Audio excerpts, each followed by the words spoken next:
নমস্কার, অর্পিতার ভালোবাসার হেসেলে আপনাদের সকলকে স্বাগত। আজকে রোদ্দুর স্কুলের টিফিনে স্যান্ডউইচ নিয়ে যাবে বলেছিল, তাই আমি চটজলদি হেলদি ভেজ স্যান্ডউইচ বানিয়েছি। প্রসেসটা আপনাদের ভিডিওতে দেওয়া আছে, দেখে নেবেন এবং বাড়িতে অবশ্যই ট্রাই করে কমেন্টে জানাবেন কেমন হলো। এই ভেজ স্যান্ডউইচটা বানানোর জন্য ভালো করে জল ঝরিয়ে নিয়ে টক দই ফাটিয়ে নিতে হবে। আমি এখানে 100 গ্রাম মতো টক দই নিয়েছি, যেহেতু আমাদের দুজনের জন্য। আপনারা পরিমাণ মতো সেইভাবে আন্দাজ করে নিয়ে নেবেন। এরপর কুচি করে রাখা কিছু পেঁয়াজ, কুচি করে রাখা কিছু শসা, গ্রেট করে রাখা কিছু গাজর এর মধ্যে দিয়ে দিলাম। আপনাদের কাছে ক্যাপসিকাম থাকলে আপনারা এর মধ্যে দিতে পারেন কুচি করে, আমার কাছে নেই দেখে আমি ইউজ করলাম না। স্বাদ মতো নুন দিয়ে নিতে হবে। চাট মশলা থাকলেও আপনারা এর মধ্যে ইউজ করতে পারেন, এখন আমার সামনে নেই, তাই জন্য যেহেতু রোদ্দুরের স্কুলে দেরি হয়ে যাচ্ছে, তাই টিফিনের জন্য এটা বানানো, তাই আমি আর চাট মশলাটা বার করছি না।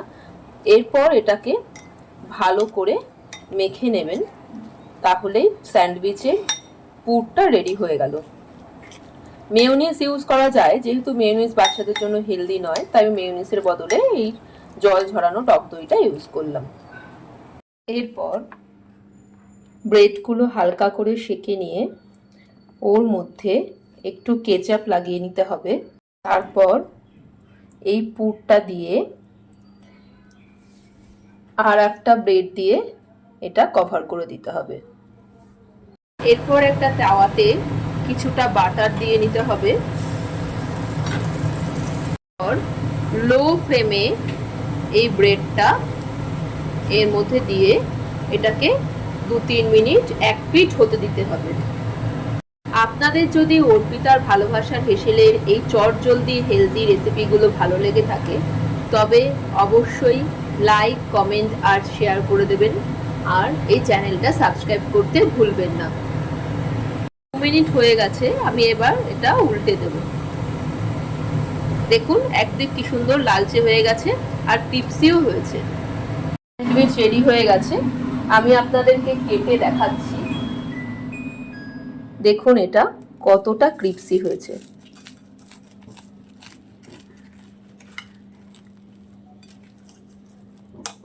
আপনারা আপনাদের বাড়ির খুদেদের জন্য এইরকম হেলদি ব্রেকফাস্ট বা টিফিন আইটেম রেডি করতে পারেন। আজকে টিফিনটা খেয়েছো? হ্যাঁ। কেমন হয়েছে? ভালো হয়েছে, খুব ভালো। তাই? হ্যাঁ। আচ্ছা, আই লাভ ইউ মা। I love you two.